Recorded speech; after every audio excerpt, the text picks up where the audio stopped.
Olá, seja muito bem-vindo a este tempo gostoso que a gente tem toda semana de acalmar o coração e se conectar com Deus e refletir naquilo que Ele tem para as nossas vidas. Vai chegando o final do ano, a gente às vezes tenta acalmar o passo para se preparar para o Natal, mas nem sempre a gente consegue.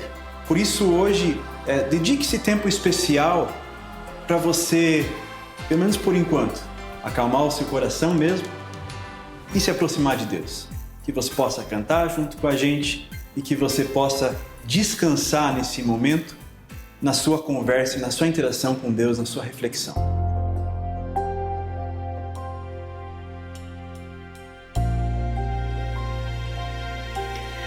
Ele era um rei com todo o poder, mas do céu desceu, tornou-se um bebê. Não foi em hospital, nasceu num curral, só pra salvar a mim e a você. Olhem a estrela anunciando glória a Deus, hoje já nasceu bebê Jesus. Cantem os anjos, tragam presentes, glória a Deus, hoje já nasceu bebê Jesus.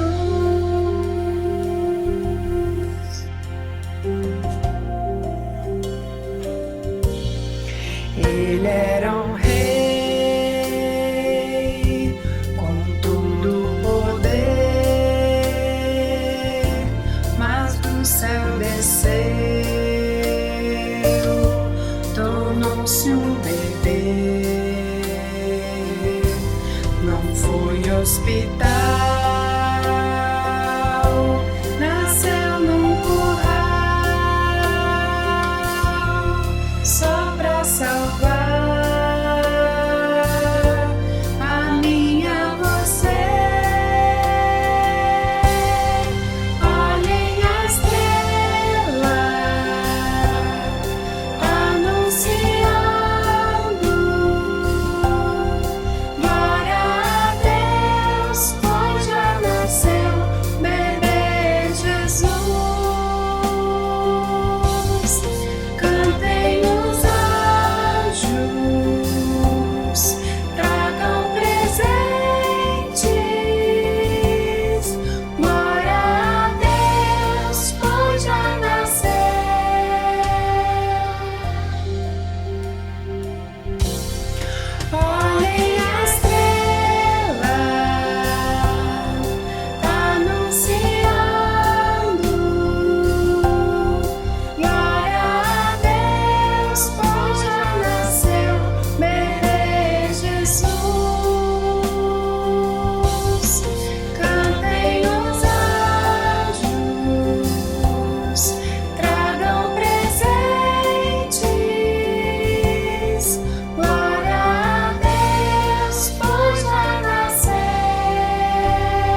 virá, em todo porto tremulará a velha bandeira da vida. Acenderá todo o farol, iluminará uma ponta de esperança. E se virá, será quando menos se esperar, da onde ninguém imagina. Demolirá toda certeza vã, não sobrará pedra sobre pedra. Enquanto isso não nos custa insistir na questão do desejo, não deixar se extinguir, desafiando de vez a noção na qual se crê que o inferno é aqui. Existirá e toda raça então experimentará para todo mal a cura. Yeah, yeah, naraná, naraná. Yeah, yeah, naraná, naraná. Existirá em todo porto tremulará a velha bandeira da vida. Vida acenderá, todo farol iluminará uma ponta de esperança. E se virá, será quando menos se esperar, de onde ninguém imagina. Demolirá toda certeza vã, não sobrará pedra sobre pedra. Enquanto isso não nos custa insistir Na questão do desejo, não deixar se extinguir, desafiando de vez a noção na qual se crê que o inferno é aqui. Existirá e toda raça então experimentará para todo mal a cura.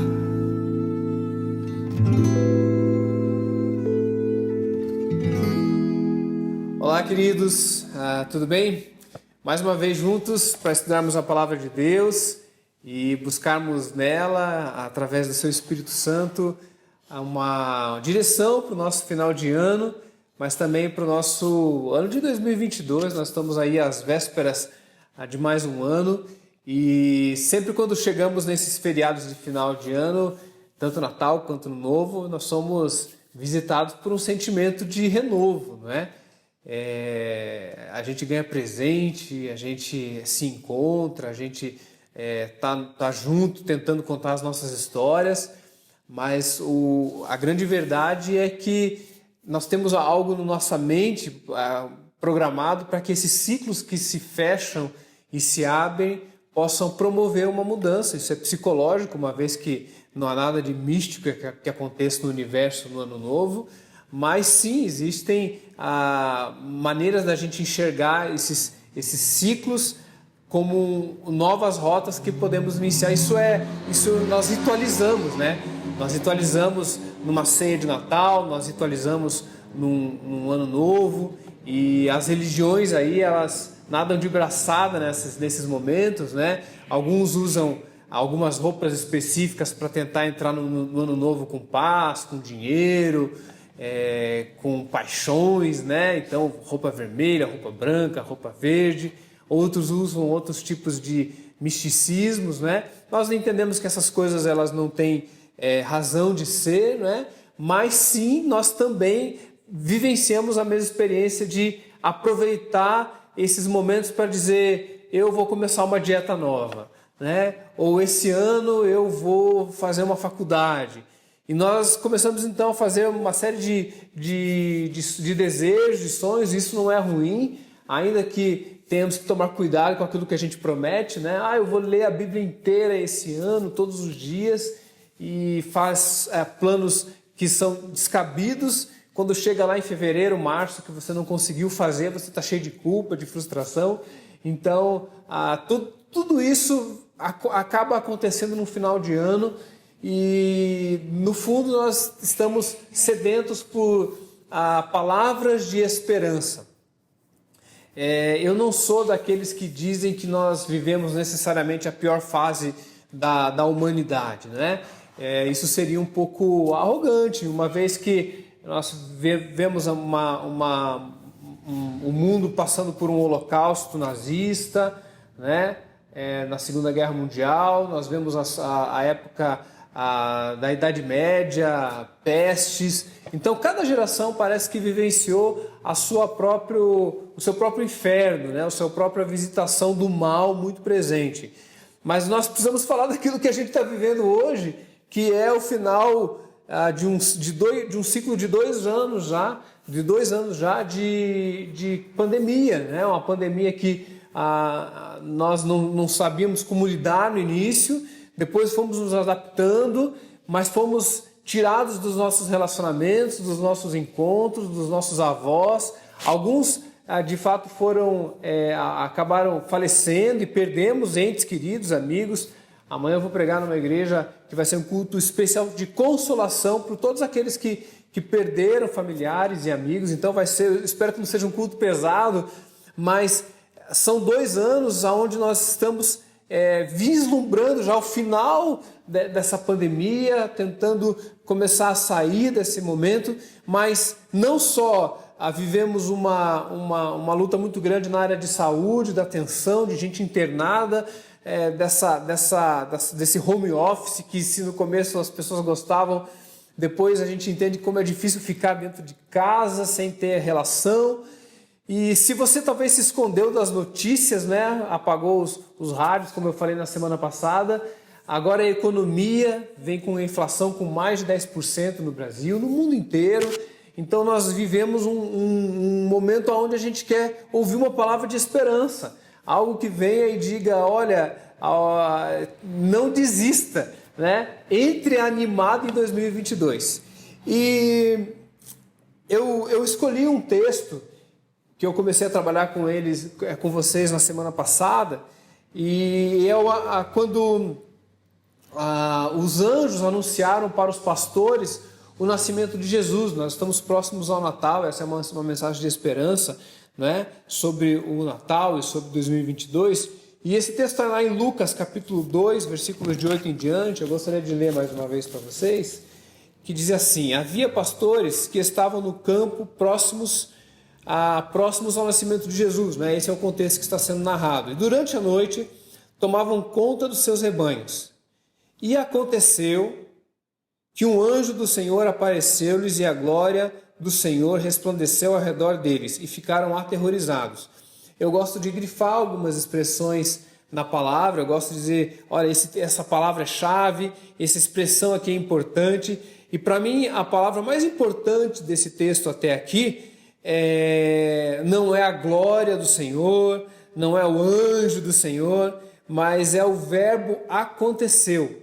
O que o anjo está dizendo e o que o evangelista Lucas está dizendo, o historiador Lucas está dizendo, né, o autor desse livro está dizendo assim: algo aconteceu. Não é uma história, não é um mito, é um fato real. Né? Então, aconteceu. O que aconteceu? Não tenham medo, estou trazendo boas novas de grande alegria para vocês, que são para todo o povo. Hoje, então, mais uma vez, aconteceu. Quando? Hoje. Hoje aconteceu. Aonde aconteceu? Na cidade de Davi nasceu o Salvador, que é Cristo o Senhor.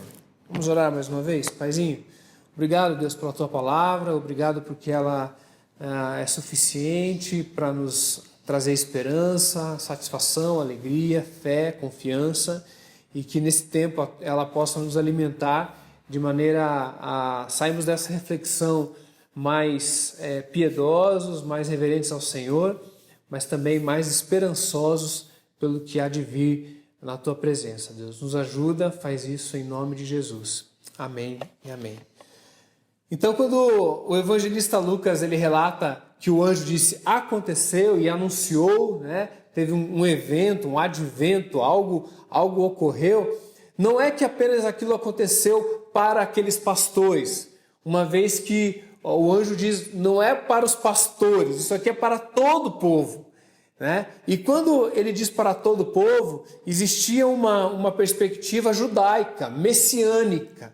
Né? Então estavam esperando o Messias. Então aconteceu para vocês, pastores, aconteceu para todo o povo, mas se a gente conseguir enxergar um pouco melhor quem é Jesus para a humanidade, não aconteceu só para os pastores ou apenas só para o povo judeu. Aconteceu para a humanidade. Por quê? Porque a humanidade, como eu disse na introdução, ela já experimentava e experimenta um ciclo de caos. Nós vemos um mundo onde o natural é as coisas se deteriorarem.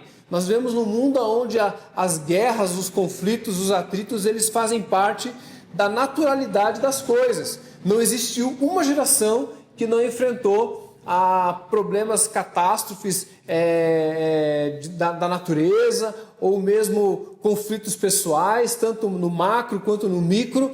Todas as gerações viveram isso. E eu lembro de Salomão, né? E ele, quando escreve o Eclesiastes, alguns dizem que o Eclesiastes é o livro mais depressivo da Bíblia, ou de todos os tempos. E de fato, se você for ler o livro do Eclesiastes sem um pouco de pano de fundo, você vai achar que ele é pessimista. E o Salomão, ou o sábio, né, que escreveu o livro, ele é como o Nelson Rodrigues, né, a obra do Nelson Rodrigues, que diz a vida como ela é.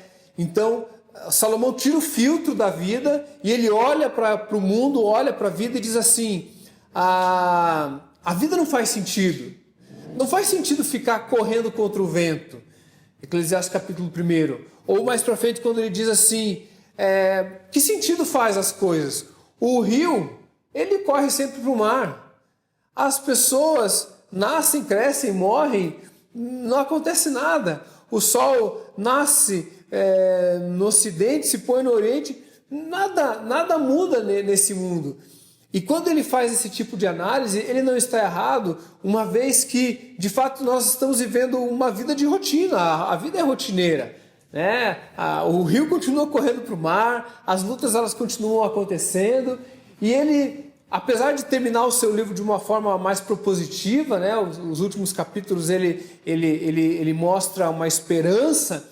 Se a gente pegar só esse começo, de fato, ele diz assim: não há nada de novo debaixo do sol. Não existe nada de novo debaixo do sol. Tudo é a mesma coisa sempre. Sempre a mesma coisa. Eu me recuso a ficar na análise de Salomão. Eu me recuso a parar em Salomão. É importante passar por Salomão. É importante olhar para a vida e dizer: será que tem sentido isso tudo que a gente está vivendo? Será que tem sentido eu acordar de manhã, trabalhar? Por que eu faço tudo isso? Por que eu entro nessa minha rotina de trabalhar e correr e parece que o caos ele só se estabelece cada vez mais profundamente, cada vez as coisas só pioram mais? Por que eu continuo ainda, tenho que continuar animado e esperançoso? A Bíblia me convida a continuar a olhar a palavra de Deus até dizer que, não, Salomão, existe algo de novo debaixo do sol. Existe algo, aconteceu algo diferente. Então, o nascimento de Jesus não muda apenas os pastores, não muda apenas o povo judeu que esperava o Messias, mas ele muda a esperança de toda a humanidade.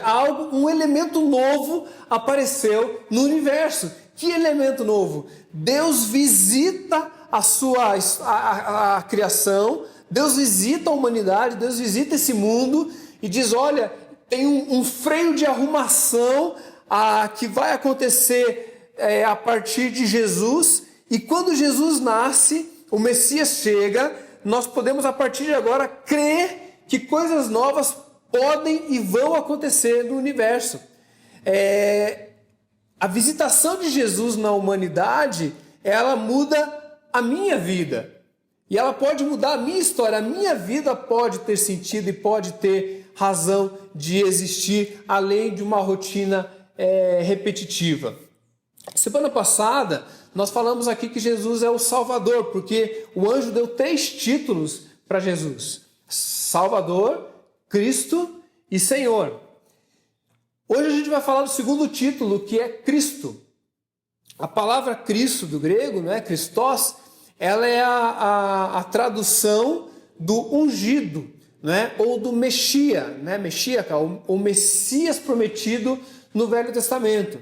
Então, Jesus Cristo não é o sobrenome, né? Porque o que se popularizou no Ocidente é Jesus Cristo. Então, da família dos Cristos. Não.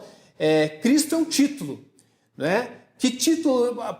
Para onde aponta o título Cristo? Aponta para o Messias. Que Messias?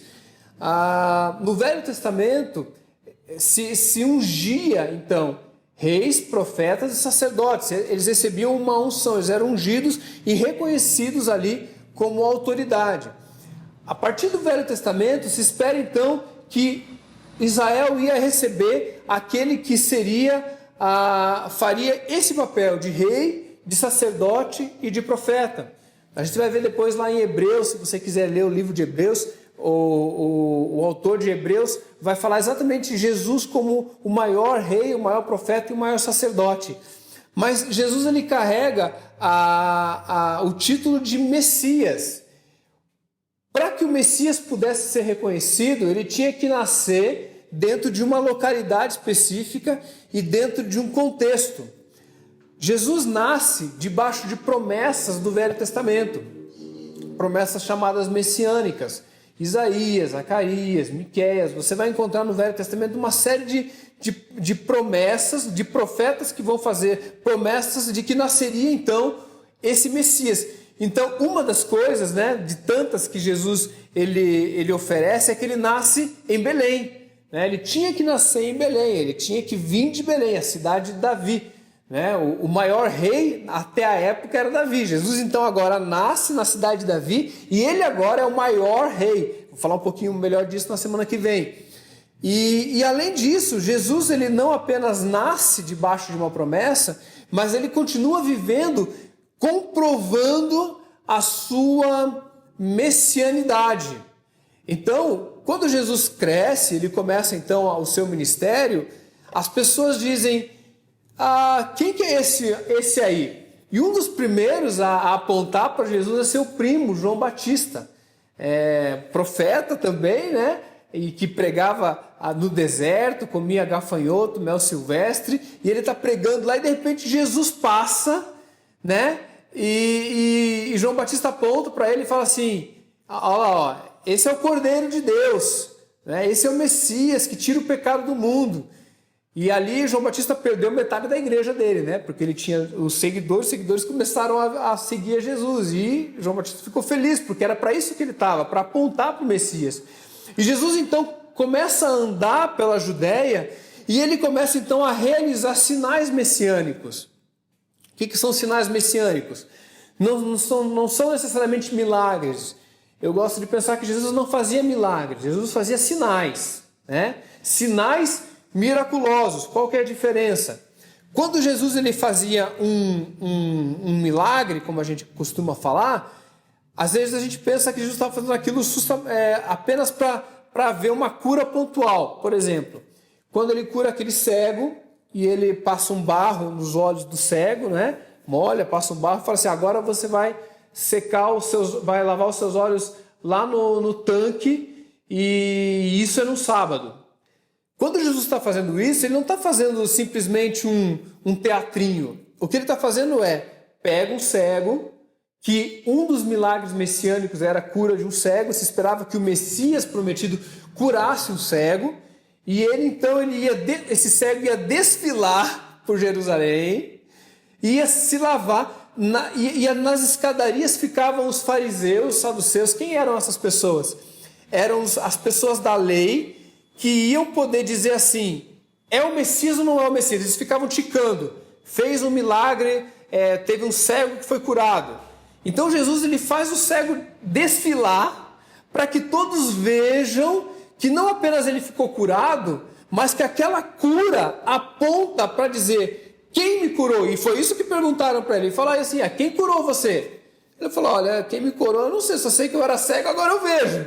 Porque existia um medo dele de apontar e dizer: olha, o Messias chegou. A religião não estava muito afim de receber esse tal desse Messias, né?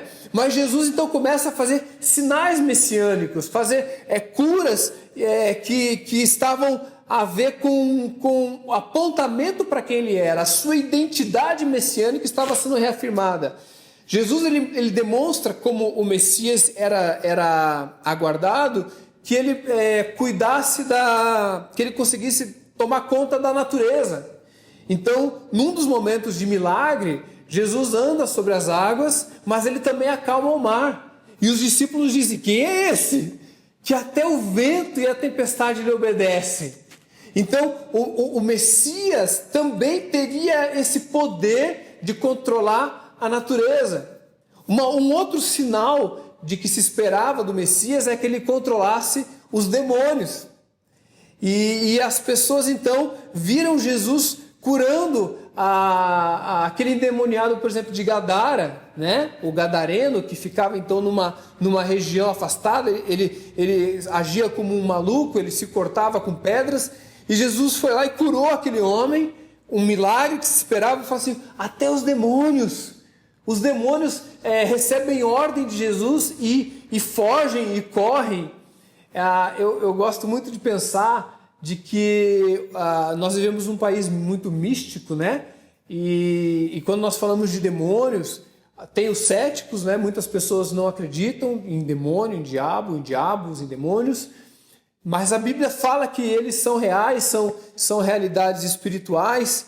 Mas eu tenho aprendido a crer que eu não preciso ter medo do mundo espiritual.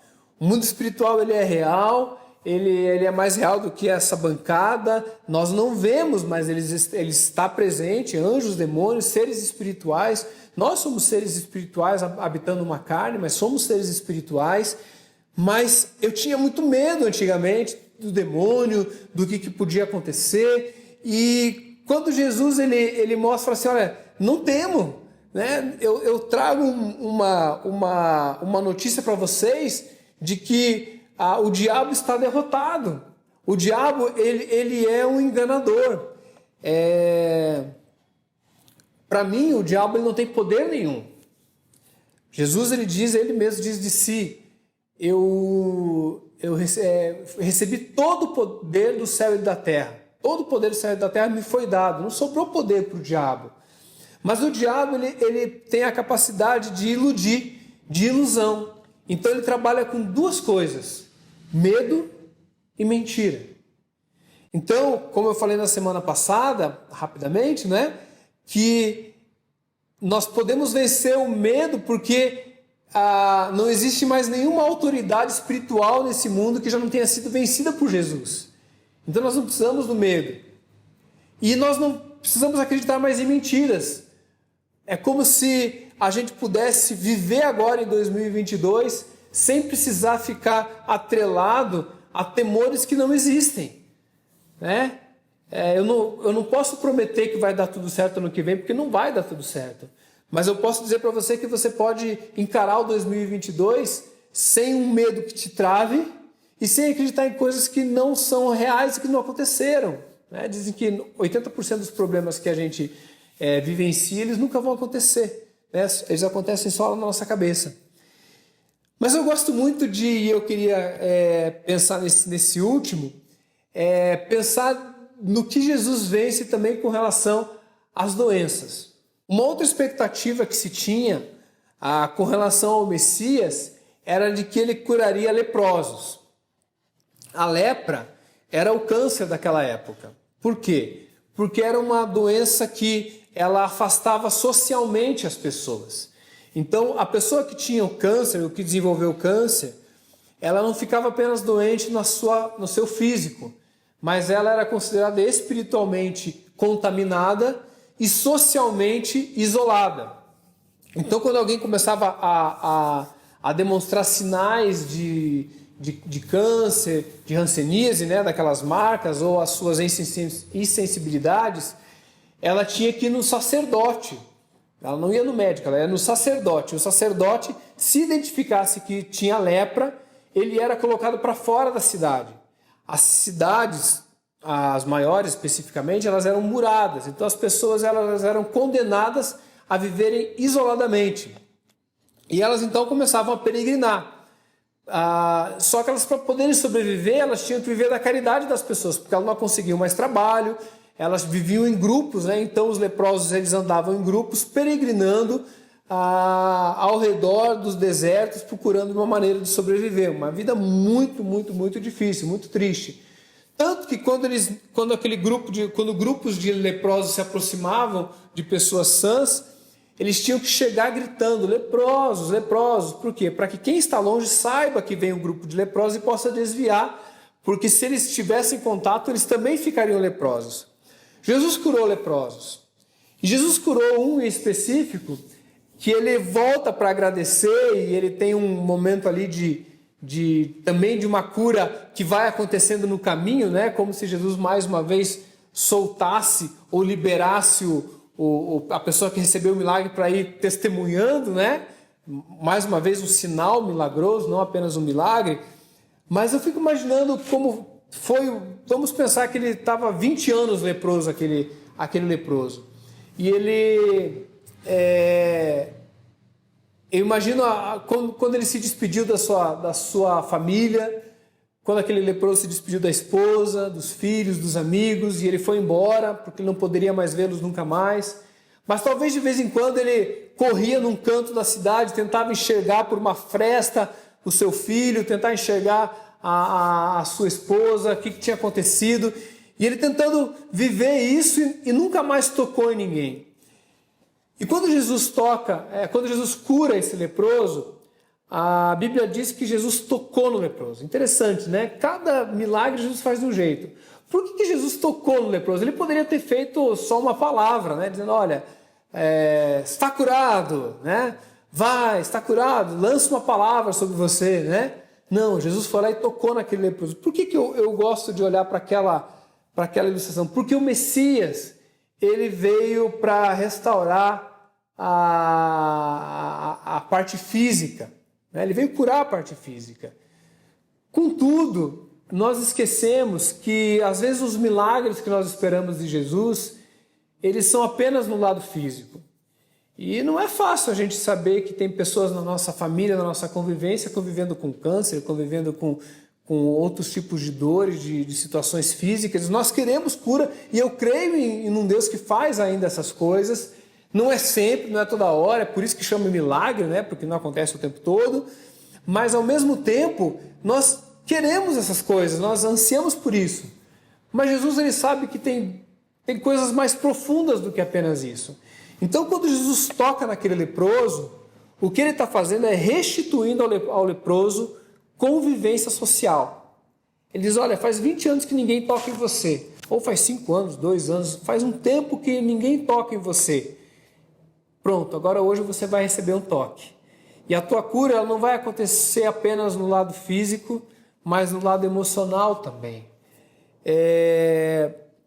Quando eu prego uma palavra de esperança, no final de ano, e eu sei a responsabilidade que isso tem, porque isso vai entrar em casas de pessoas que estão vivendo lutas que eu nem imagino, né? Eu aqui posso dizer da minha luta, da minha dor, das pessoas com quem eu converso, mas talvez você está passando algo muito profundo e diferente do que eu estou imaginando ou vivendo.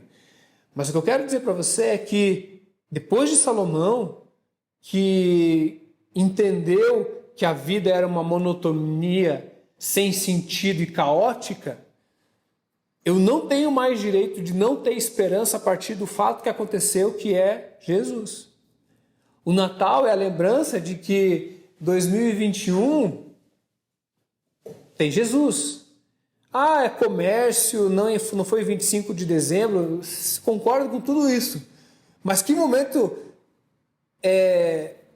propício para a gente dizer A história da humanidade recebeu a visita de Deus para dizer: não ache que as coisas precisam estar do jeito que estão para sempre. Algo pode mudar, é possível. Acredite. Aqueles leprosos, teve os que creram e os que não creram. Teve gente que só recebeu a cura. E teve gente que recebeu Jesus. E quando essa pessoa recebeu Jesus, aquele leproso que foi curado e que recebeu a Jesus e que reconheceu quem Jesus era e que não apenas teve Jesus como um curandeiro, mas teve Jesus como Messias, mas teve Jesus como Cristo, esse teve uma cura eterna. Não foi uma cura de 20, porque todos os leprosos morreram.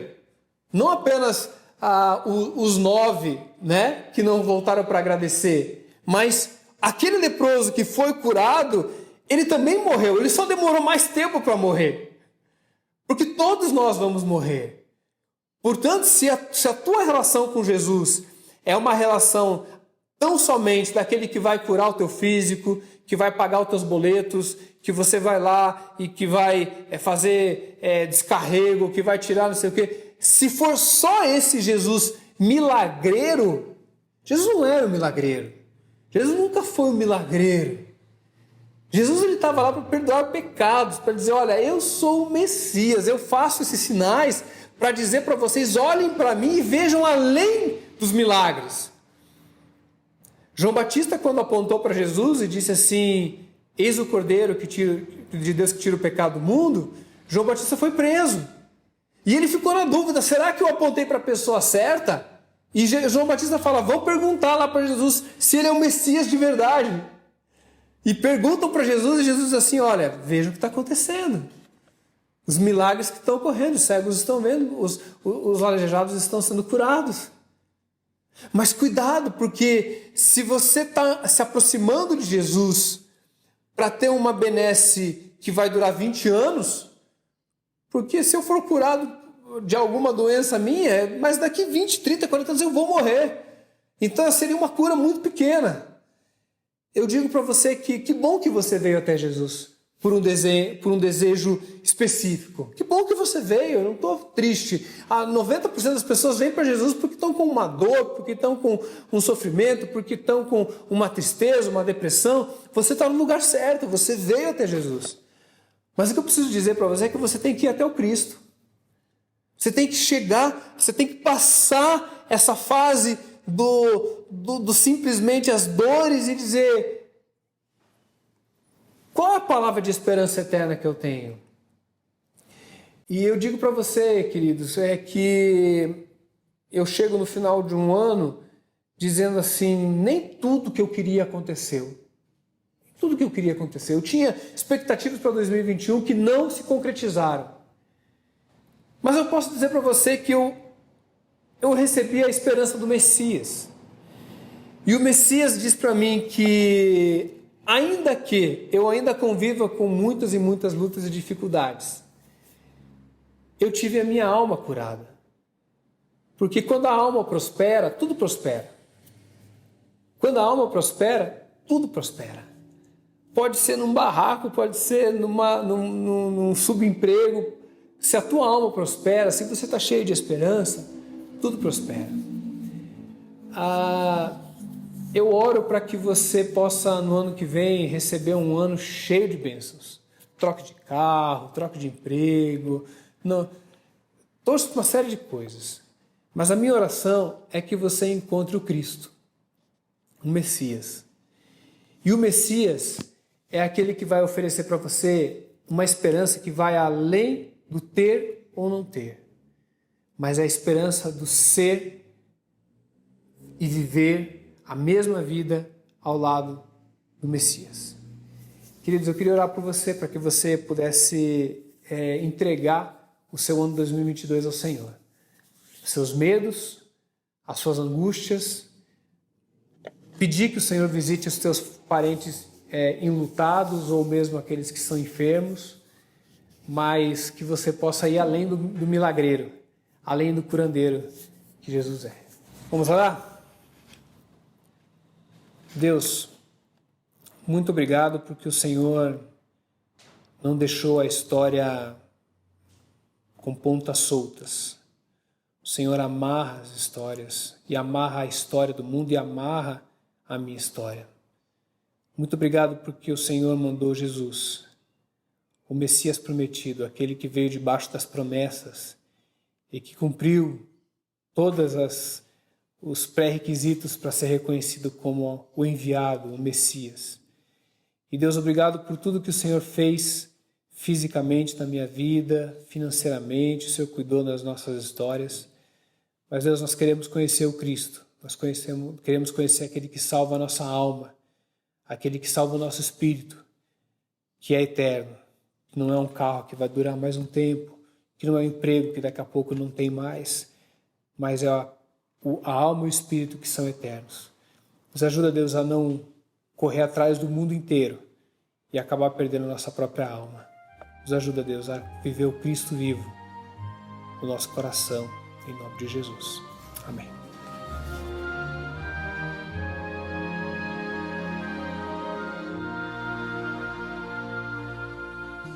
Diga para os temerosos, não há nada a temer. Poderoso é o teu Senhor quando clama seu nome. Ele então virá. Ele vem pra te salvar. Ele vem para te salvar. Diga ao cansado, o teu Senhor virá. Ele vem para te salvar. Ele vem pra te salvar. Ele vem para te salvar. Contemplar o Senhor e te levantarás. Ele vem para te salvar.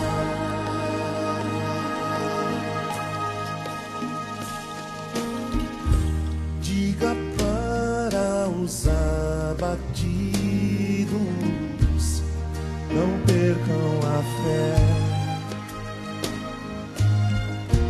Poderoso é o teu Senhor quando clama seu nome. Ele então virá. Ele vem pra te salvar. Ele vem para te salvar. Diga ao cansado, o teu Senhor virá. Ele vem para te salvar. Ele vem pra te salvar. Ele vem para te salvar. Contemplar o Senhor e te levantarás. Ele vem para te salvar. Ele é o teu refúgio em meio às lutas. Um escudo na tempestade. Uma torre na tristeza, Fortaleza em meio à batalha. ele vem te salvar. Ele vem para te salvar.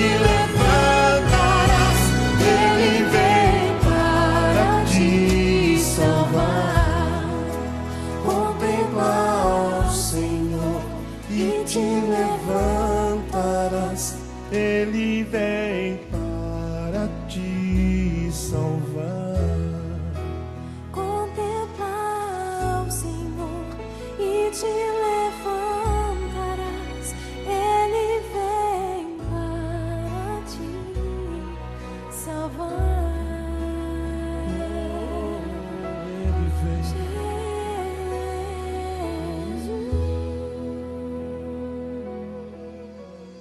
Eu espero que você tenha aproveitado muito bem esse momento e que ele continue durante essa semana. A partir de agora que você se reabasteceu nesse programa, que nesse período de Natal você possa continuar nessa proximidade com Deus, em acalmar o seu coração e refletir nesse tempo todo que a gente está vivendo. Para isso, talvez ajude você a assistir o curta-metragem que a gente preparou para esse Natal, com a história do Natal justamente contada de uma maneira contemporânea, aqui em Curitiba. Acesse o link que está aparecendo e dedique meia hora para você assistir e quem sabe até perceber onde que você se encaixa nessa história toda, mesmo que você não esteja no curta-metragem, como é que você se encaixaria nessa história hoje. Também aproveite e compartilhe esse programa com quem você gostaria, com quem você imagina que isso tudo possa fazer muito bem. Aproveite a sua semana, que Deus esteja com você, que Deus te abençoe. E até a próxima. Tchau, tchau.